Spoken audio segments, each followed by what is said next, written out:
Olá pessoal, eu sou o professor Rafael Nunes e no vídeo de hoje vamos falar sobre os resultados das eleições municipais no Brasil.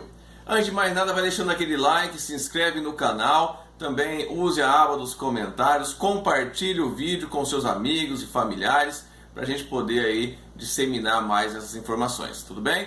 Então vamos lá para o vídeo. As eleições municipais é aquele momento em que eu, você, pensamos bastante, refletimos sobre os candidatos e votamos com consciência. Espero que vocês tenham feito isso na cidade de vocês. Escolher os seus vereadores, os seus prefeitos pela competência e não apenas por amizade, apenas por achar bonitinho ou por motivos ilícitos, beleza? Porque, querendo ou não, são as pessoas que irão nos governar pelos próximos 4 anos e 4 anos não são 4 dias. Hoje, todas as capitais do Brasil conhecem aí os seus prefeitos, menos a capital do Amapá, porque houve um apagão e resolveram não fazer as eleições. Então, os 25 estados têm os seus prefeitos nas suas respectivas capitais para os próximos 4 anos, conhecem os seus prefeitos. Mas, professor, eu fiz geografia e sei que são 26 estados e um Distrito Federal. Cadê o prefeito do Distrito Federal? A ideia no Distrito Federal é que não tenha prefeito, tá? Lá é um governador e a ideia é de unidade. Então, a Constituição de 1988, a Constituição Cidadã, não prevê que o DF tenha prefeitos. Entende que lá tem um governador e em 1969 saiu essa ideia aí de governador para o líder executivo que governaria, que regeria aí, executivamente o DF. Então lá é uma ideia de unidade, é diferente, não se tem prefeitos, apenas o governador para cuidar de todo o DF. Beleza?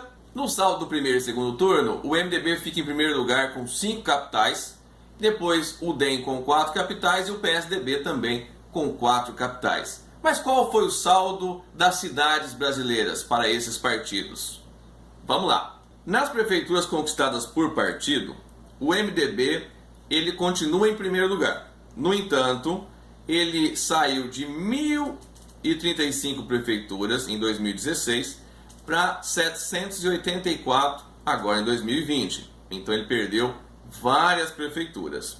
Em segundo lugar, vem o PP.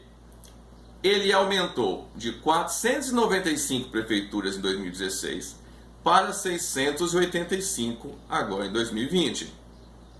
O terceiro lugar é o PSD. Ele saiu de 537 para 654 prefeituras. Na quarta colocação, PSDB, que saiu aí de 793 para 520, também perdeu bastante prefeituras.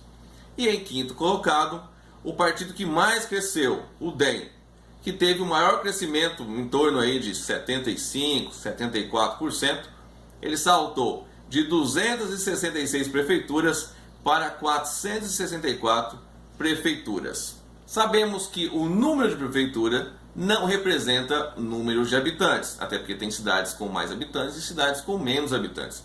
Vamos perceber como é que ficou o cenário brasileiro em proporção por número de habitantes em relação aos partidos. Olha, por número de habitantes, as colocações se modificam um pouco. Em primeiro lugar, ainda é o PSDB, só que ele teve uma queda. Em 2016, ele tinha 48 milhões, mais de 48 milhões de habitantes, e ele desceu para 34 milhões de habitantes governados pelo PSDB. Em segundo lugar, vem o MDB, ele tinha em 2016 28 milhões e agora está com 26 milhões. Na terceira colocação, vem o DEM, ele possuía 10 milhões e agora tem 24 milhões de habitantes. Em quarto colocado, o PSD, que tinha 13 milhões em 2016 e agora está com 23 milhões. Em quinto colocado, o PP, que tinha 9 milhões em 2016 e agora tem 16 milhões de habitantes aí governados pelo seu partido. É necessário fazermos alguns apontamentos sobre as eleições neste ano de 2020, as eleições municipais. Primeiro, que a abstenção foi absurda nas capitais do nosso Brasil. Pensando nas capitais do Centro-Oeste, do Sudeste e Sul, teve em capitais com nível de abstenção acima dos 35%. Já nas capitais do Norte e Nordeste, isso variou em torno aí de 20, 23%. Na média, deu uma abstenção nas capitais brasileiras de 30%. Bora lá, vamos falar sobre os vencedores das eleições 2020. Além dos que ganharam mandato, obviamente, que são vencedores, eu acho importante destacar pelo menos a cidade mais importante do Brasil, que é São Paulo. Na cidade mais importante do Brasil, São Paulo, os candidatos eram o Covas e o Boulos.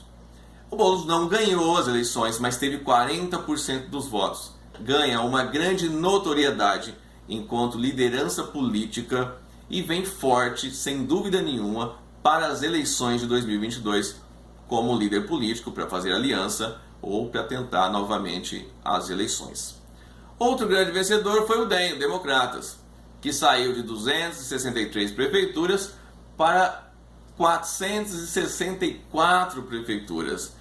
E, dentro dessas prefeituras conseguiu 4 capitais: Rio de Janeiro, conseguiu Curitiba, Florianópolis e Salvador. Então também é um partido que de certa maneira vem forte para 2022, pelo menos num crescimento muito interessante para coligações ou mesmo para pensar em algum candidato. O DEM vem forte. Os derrotados dessas eleições de 2020 foram pessoas que obviamente participaram das eleições e não ganharam as eleições, mas também pessoas que apoiaram, e aí eu gostaria de falar de 2 personalidades que apoiaram candidatos como partido ou como pessoa, e esses candidatos não foram eleitos, então conseguiu uma derrota, um gosto amargo que pode ter influências e vai ter influências para as eleições de 2022. Antes de falar desses 2 personagens, eu gostaria de dizer também que um segmento que foi derrotado nas eleições é o segmento das mulheres. Das capitais, apenas uma, Tocantins, lá em Palmas, Tocantins, conseguiu se eleger uma mulher. Outros derrotados foram os índios, que não conseguiram eleger ninguém nesse pleito. Mas gostaria de dizer o seguinte: Bolsonaro e Lula são os grandes derrotados dessas eleições 2020. O Lula, pensando Lula, o PT não conseguiu eleger nenhum prefeito nas capitais brasileiras. Isso tem um reflexo muito negativo para 2022. Um partido do gabarito que fora o PT, hoje não conseguir. Esse feito não acontece desde a democratização. Desde a democratização, da redemocratização, entre aspas, isso não acontece com o partido PT. Hoje, sem nenhuma prefeitura para os próximos 4 anos. O Bolsonaro também apoiou vários candidatos que perderam. Podemos pensar em São Paulo, ele perdeu. No Rio de Janeiro, que é o seu berço eleitoral, ele também perdeu, e perdeu de forma trágica. Nesse sentido, eles virão mais fracos para as eleições 2022. Claro, o Bolsonaro ainda tem 2 anos de mandato, tem tempo para reverter isso, para fazer algumas articulações. Então, nesse embate Lula e Bolsonaro, o Lula perdeu em 2018, porque o Bolsonaro foi eleito, e agora em 2020, digamos que a derrota do Bolsonaro foi um pouco menos pior, se assim os professores de língua portuguesa me permitem, do que a derrota que o Lula e o PT tiveram nas eleições. Mas, meus amigos, essas são as minhas opiniões sobre as eleições 2020. Vocês podem comentar livremente quais são as opiniões de vocês, darem os seus pitacos, tanto para as eleições 2020, que já se sucederam, como para as eleições que vão vir em 2022, e pensarmos aí se Lula e Bolsonaro, ou Bolsonaro e Lula, vai ter um 3º turno. Se você gostou do vídeo, deixa aquele like. Se você ainda não curtiu, compartilha com seus amigos, que ajuda bastante o canal. No mais, aquele grande abraço. Fui!